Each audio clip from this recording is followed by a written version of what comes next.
Am I the crazy one here? Can I get rid of you, Beach? Who's ready to eat? Because I am. Hey chopsticks, today on the menu is Mexican street tacos. Now if you are new to my channel, welcome. My name is Merrick, nice to meet you. I film mukbangs and ASMR, so if you are interested in these types of videos, make sure to subscribe. Without further ado, let's get started. Alrighty, so I have my street tacos right in front of me. I have 5 on this platter. 1, 2, 3, 4, 5. And I am so hungry. Let's eat, everyone. Who's ready to eat? Because I am. Let's start off with this one.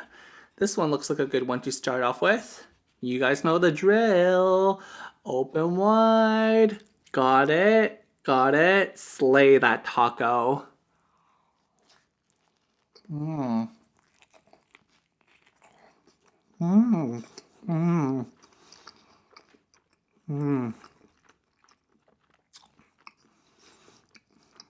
my lordy. Check that out. The filling inside. This is so bombs.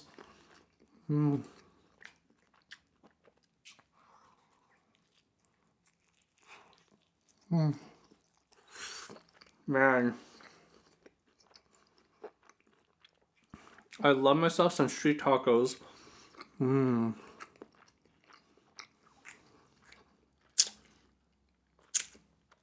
think I got something stuck in my teeth. Uh-oh.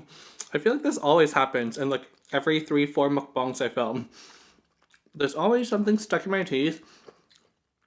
And I try to get it out on camera, but I end up failing. And while I'm editing, I get super self-conscious because I see like ground beef, corn, a piece of pepper stuck between my teeth.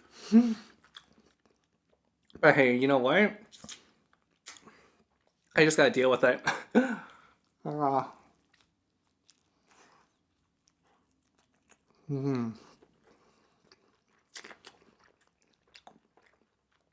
Because I don't care about food being stuck in my teeth as long as the food is good, honey. So much sauce. It's all over my finger. Good. That's not like the middle finger because I don't want to flip you guys off.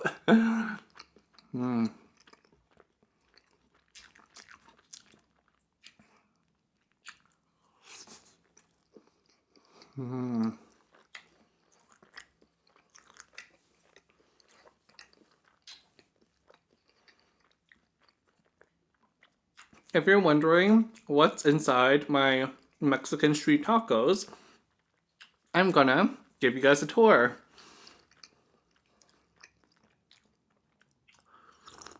Inside the Mexican street taco, we have sliced avocado, ground beef, corn, and also some salsa. I also have some lime right here. A side of lime wedges that I'm going to squeeze onto my street tacos. I kind of forgot about the lime wedges with the first one, so that's why I'm squeezing them on right now. Okay, let's check this one out. Oh yeah. I also love how it's so colorful. I always say that colorful food is the best. Colorful food tastes it tastes better than non-colorful food.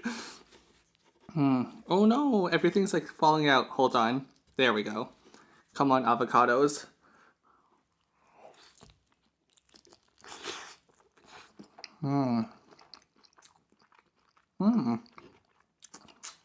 So much corn falling out. If you're wondering how I season the beef, I actually threw out the seasoning mix.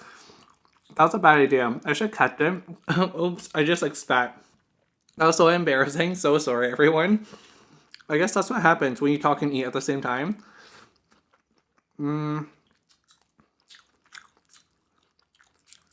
What I was saying is I should have kept the seasoning pack, even though I emptied it out onto my ground beef to show you guys on camera, but I'll insert a picture right now.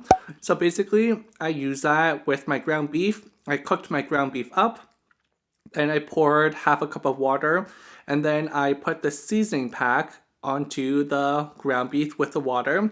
I brought that to a boil, and then I let it reduce and simmer down to like a thicker sauce. Took about the whole thing 10 minutes to make. Pretty easy.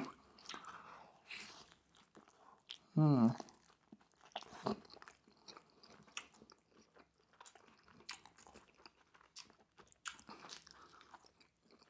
the past,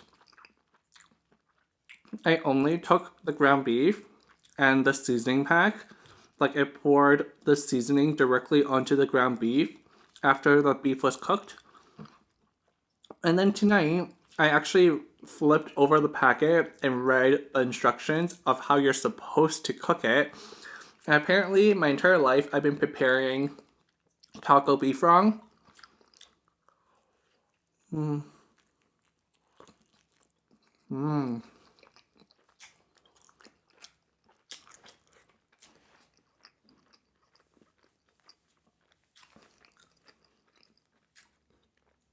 Because in the past, I never used water. But you're supposed to put like a half a cup of water or a third of a cup, and then that's what creates the sauce for the taco beef. Who knew, right? I guess that's why my tacos used to be so dry in the past. I'm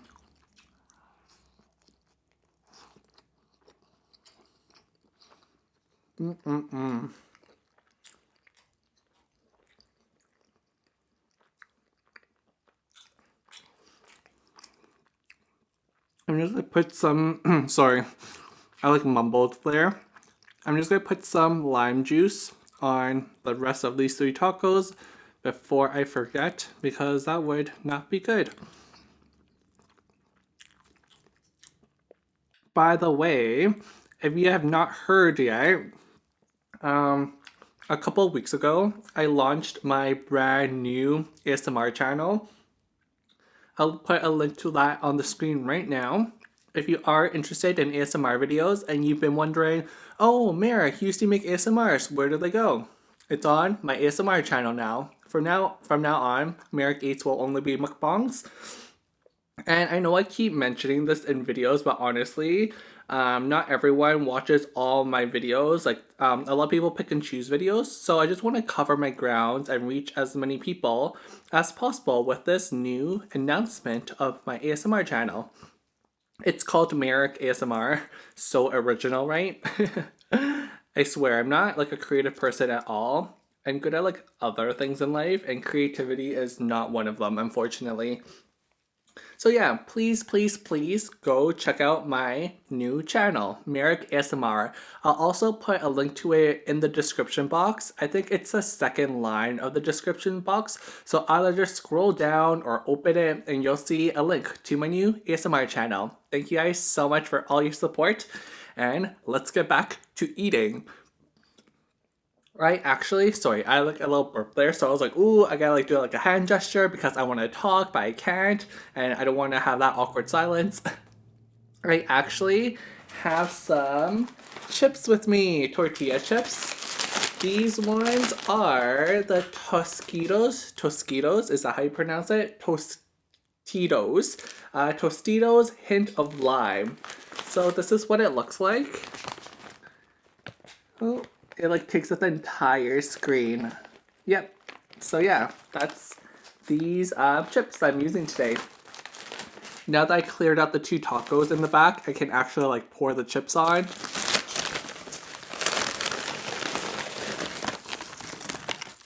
These ones are like my favorite ones because I love lime. Ooh.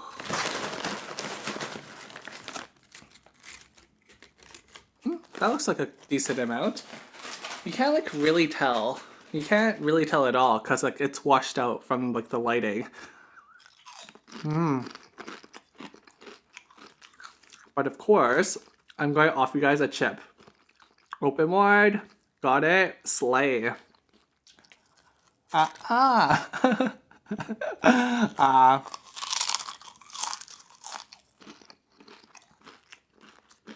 There we go.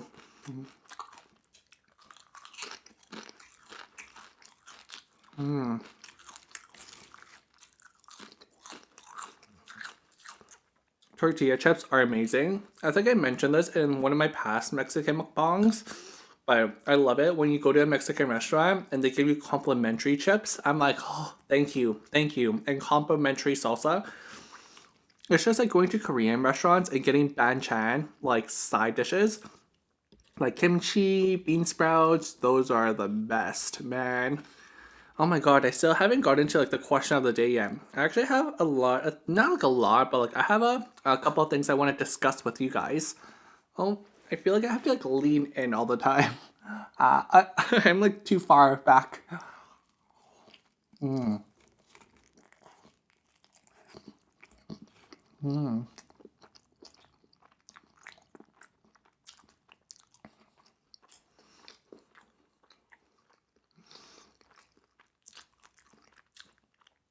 If you can't tell, today is more of a calm mukbang.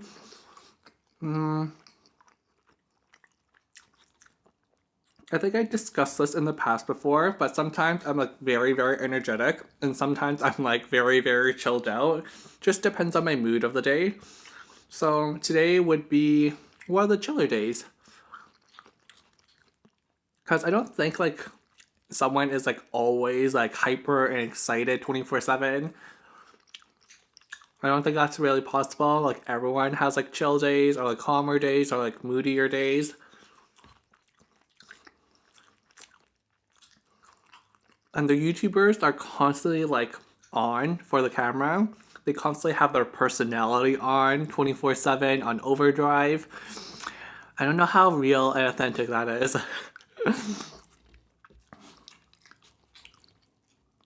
But not throwing shade, not naming any names.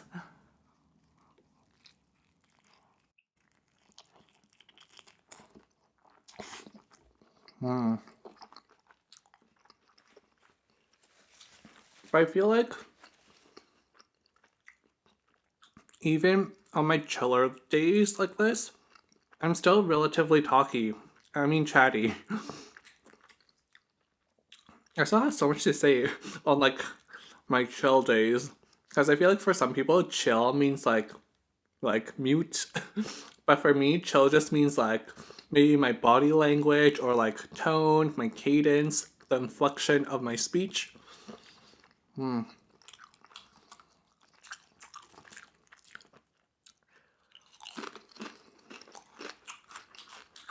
Let's move on to the question of the day. Today's question of the day is what? Wow, that was like a very shaky what. Let me say that one more time.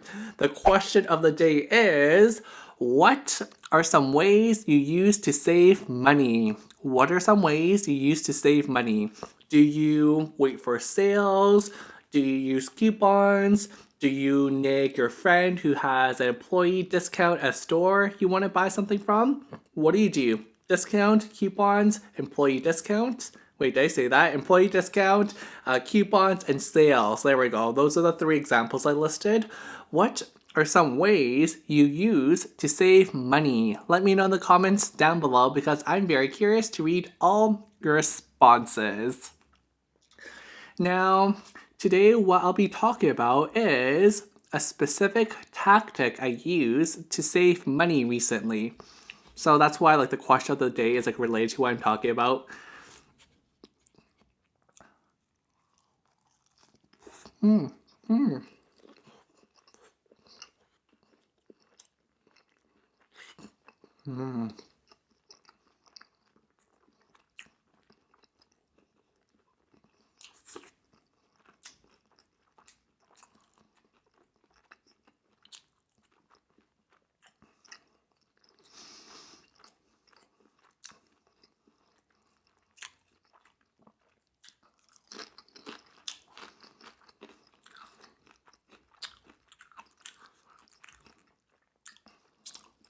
Okay, so I'm not sure if this would be considered as a story time or not because it's relatively short and like nothing crazy happened, but I just want to share an experience I encountered recently.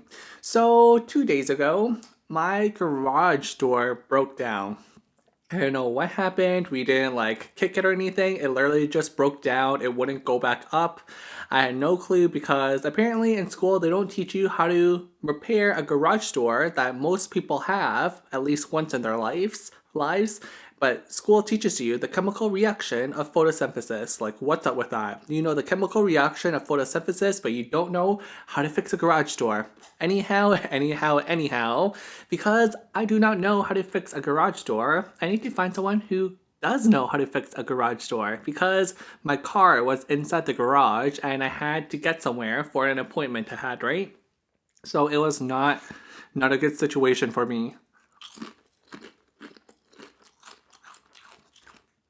Like any millennial in our generation, well, I had like some phlegm in my throat, so that's why I was like tripping while I was saying that. Like any millennial in our generation, where do I go? What do I turn to when I need help? Who is my best friend? Google. Google. What I did was I Googled garage door repair my city, and then a lot of results popped up, and I clicked on Google Maps.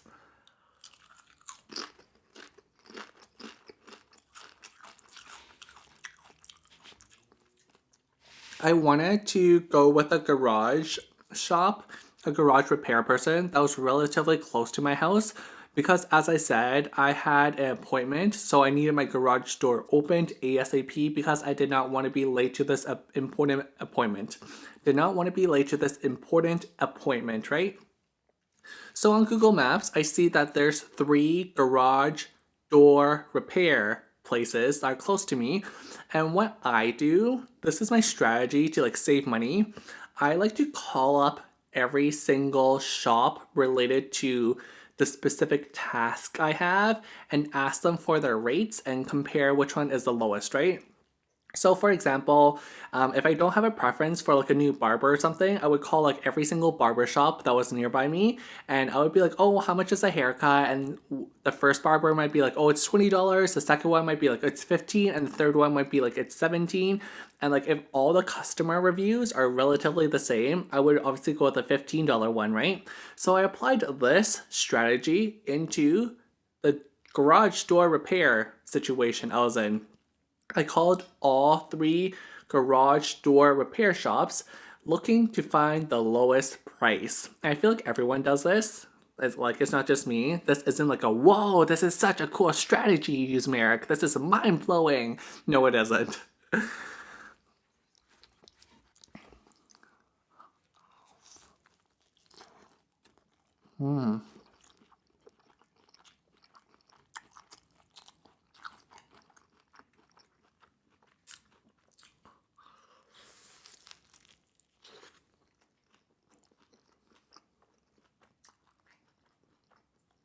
Beautiful, right?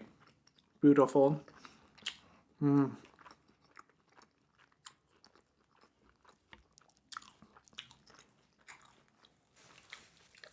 So I call up the first place. I tell them my situation. I can't get the garage door to open. What's happening? And then they told me how much it would cost to send someone out here to assess the situation. So what I say is, okay, thank you so much for the information. I just gotta double check with my dad to make sure that he's willing to like pay the price. I hang up the phone and then I call the second garage repair shop. I don't know what you call them, garage repair shop, garage repair store, garage repair specialist. I'm just going to use all these terms interchangeably.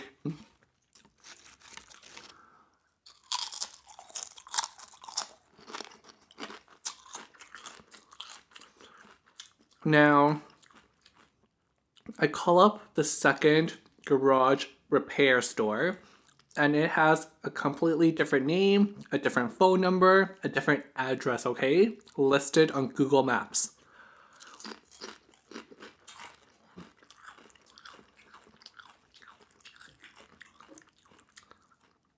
I call them, and then as soon as the attendant picks up, I reiterate my situation. Can't get the garage door open. I need someone to come out here to fix it for me. All that jazz. And then the attendant says, "Didn't you just call me 30 seconds ago?" And at this point, I'm like very confused because this second garage repair shop has a completely different name, different phone number, and different address as listed on Google Maps, right? So I'm just like, oh, sorry, my bad. Talk to you later. Still gotta check with my father for the for authorization.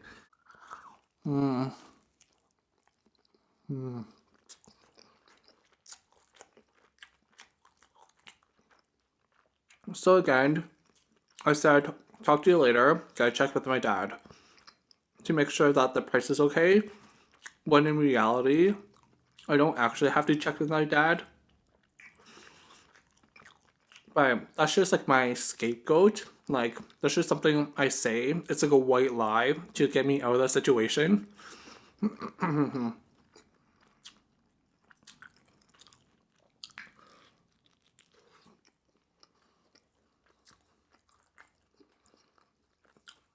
In university, I took a negotiations class.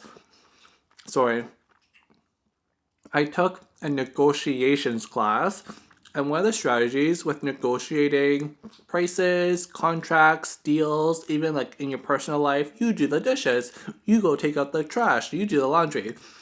In any negotiation, a strategy you can deploy is you negotiate with the other person and they assume that you have authority, you have the decision making power. And then once you get to like somewhere you you like a favorable situation for you, you reveal to the other person that, oh, just kidding, I don't have any authorization. I need to go check with my manager and boss. And usually the boss comes in and they're like, sorry, like that's not a good deal for us.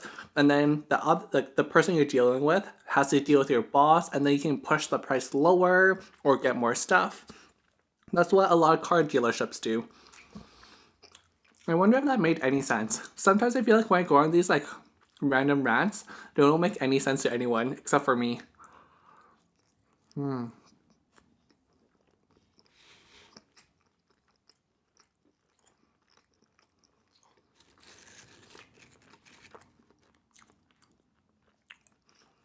The avocado is so creamy. Oh my god.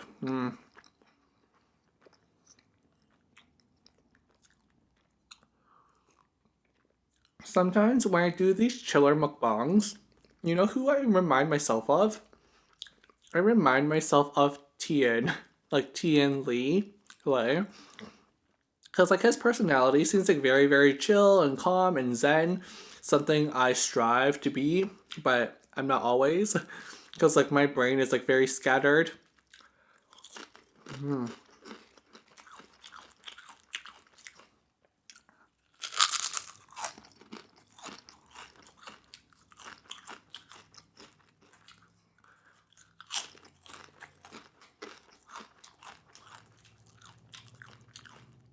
So back to my story time. I guess I will call it a story time because I feel like it's taking me a long time to explain the situation.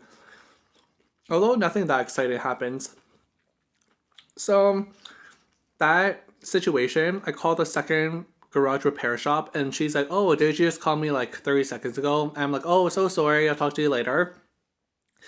In my mind at this time, I'm like, okay, maybe Google Maps has gotten it mixed up. Maybe they're like the same company. I don't know. So I proceed to call number three, the third garage repair shop. I call them, and guess what happens? Although it's a completely different name, a different phone number, a different address as the first and second one, it's the same damn attendant. Like, can I get rid of you, Beach? I can't get rid of you. You're like a cockroach. At this point, she's like, hello? And I'm just like, oh, it's you again. It was so awkward.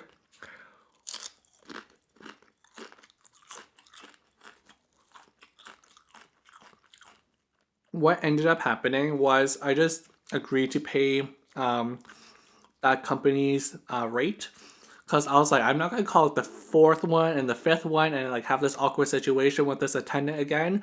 I feel like this is like a strategy they use. They have like it's like one company, but on Google Maps they have like not like 60, but like 10 locations, and they have different names and addresses and locations. So for the customer, you think you're like comparing like different deals, you're getting the best deal between all these service providers, but in reality, it's all the same company.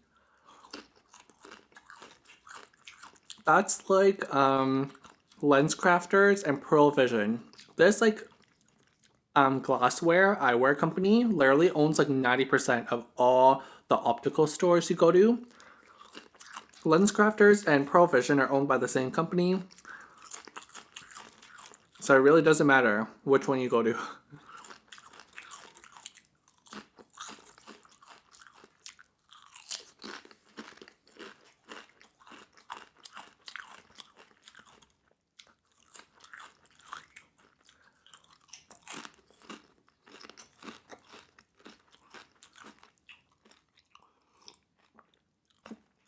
If you're wondering how much it cost, again, I just want to reiterate that I love how our education system doesn't teach you basic life skills like how to change a flat tire, because I'm 25 and I still don't know how to change a flat tire. But again, I know how to write the chemical reaction of photosynthesis. Like, what is that? What is that? What's wrong with our education system? I don't know. Am I the crazy one here? Because I feel like I'm the most like rational and sane person. Like I should be designing the education system in the world. Anyhow, um, I honestly had no clue how much a garage door fix or change would be. It literally blew my mind. At first, I was like, oh, maybe it's like $50, $60. I feel like the guy was like laughing at me when I'm like trying to negotiate with the attendant. It's not 50, it's not 60, honey. Not even close.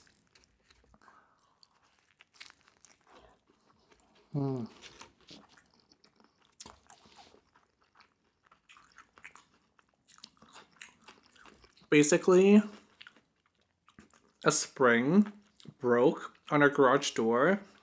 The part itself to replace the spring, like to buy a spring, is $280. So almost $300. $280 just for the part. But you don't just pay for the part, right? Like someone has to put it on. Like I do not know how to put on a spring. All I know is like with my garage door, I press a button, it opens. I press it again, it closes. That's literally all I know. You have to pay for labor. You have to pay for someone to like put the part on for you, for them like to test it, make sure it's working, make sure it's safe, make sure it's to code. Like this is the real world. This is like adulting right here. So you have to pay for parts and labor.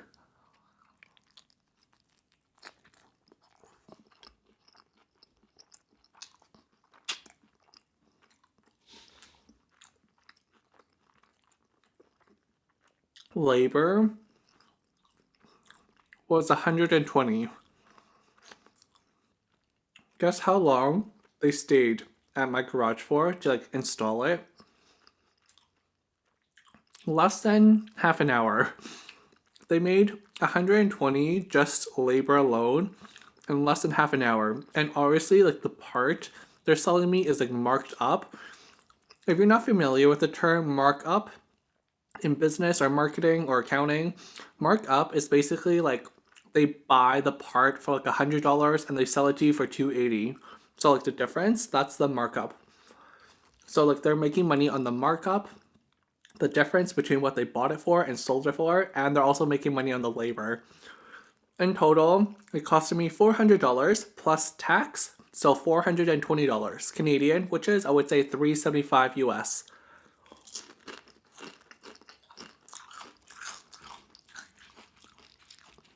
But like I feel like you can't really cheap out with this because like it's not like, oh, I'm going to get a Caesar salad instead of like the fancy house salad. You can't really like downgrade because like you need a working garage in life. Like if I don't like say yes to like whatever their rate is, I'm not gonna be able to like get my car out.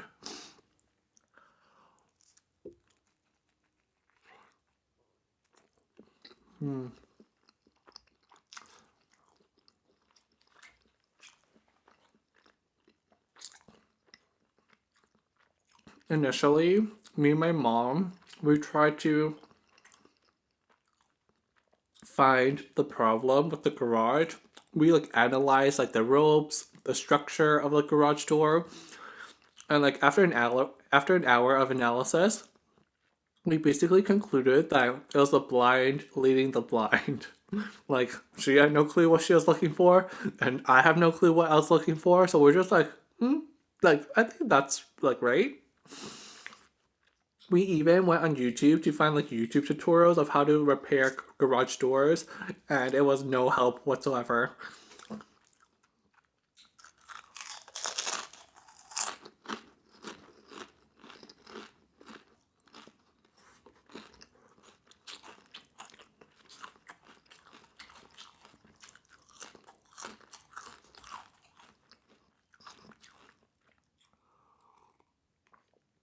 So now you know. Basically, a garage door repair, not to like buy a garage door, but to like repair something, is around 400 Canadian dollars, which is oh my god, insane. I can't believe it.